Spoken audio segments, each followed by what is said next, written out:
Hi guys, আজকে আমি রুই মাছ দিয়ে আলু বাগুন ঝোল রান্না করব। তো এখন তরকারিটা বেশি করে সিদ্ধ করে নিচ্ছি। তো আমার তরকারিটা অলরেডি সিদ্ধ হয়ে গেছে, একটু উল্টাইয়ে দিই।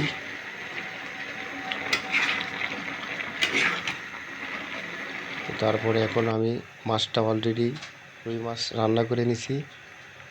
এখন তরকারির ভিতর দিয়ে দেব রুই মাছ।